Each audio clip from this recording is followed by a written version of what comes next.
My name is Jack, and this is Bible with Jack. Today we're going to be reading Genesis chapter 33. And Jacob lifted his eyes and looked. Behold, Esau was coming, and 400 men with him. So he divided the children among Leah and Rachel, and the two female servants. And he put the servant with their children in front, then Leah with her children, and Rachel and Joseph last of all. He himself went on before them, bowing himself to the ground 7 times until he came near to his brother. But Esau ran to meet him and embraced him and fell on his neck and kissed him and wept. And when Esau lifted up his eyes and saw that the women and children, he said, "Who are these with you?" Jacob said, "The children whom God has graciously given your servant."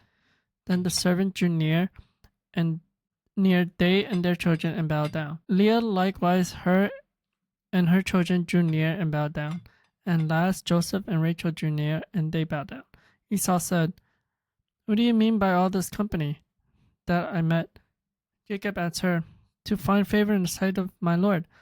But Esau said, "I have enough, my brother. Keep what you have for yourself."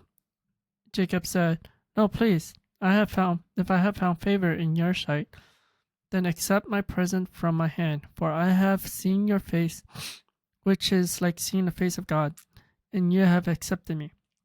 Please accept my blessing that is brought to you, because God has dealt graciously with me, and because I have enough." Thus he urged him, and he took it. Then Esau said, "Let us journey on our way, and I will go ahead of you."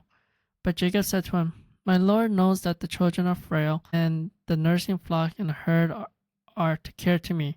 If they driven too hard for one day, all the flock will die. Let my Lord pass on ahead of his servant, and I will lead on slowly at the pace of the livestock that are ahead of me, and at the pace of the children, until I come to my Lord at Seir." So Esau said, "Let me leave with you some of the people who are with me." But he said, "What need is there? Let me find favor in the sight of my Lord." So Esau returned that day to his way to Seir. But Jacob journeyed to Sukkot, and built himself a house and made booth for his livestock. Therefore the name of the place was called Sukkot. And Jacob came safely to the city of Shechem, which is the land of Canaan, on his way from Pad Aram, and he camped before the city. And from the son of Haram, Shechem's father, he bought for 100 pieces of money the piece of land on which he had pitched his tent. There he erected an altar, called it Elohai Israel. Here we see that Esau has forgiven and forgotten all the deceitfulness Jacob had done to him in the past. I guess, in my perspective, wealth, does that to you. Small things don't matter anymore when you have such abundance. We also see that Jacob lied again. He said he was going to follow Esau, but he went to Shechem instead.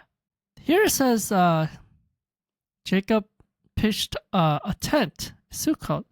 This is, in my opinion, a holiday for the Feast of Booth, where the Jewish people and the Israelites would dwell in tents for about a week.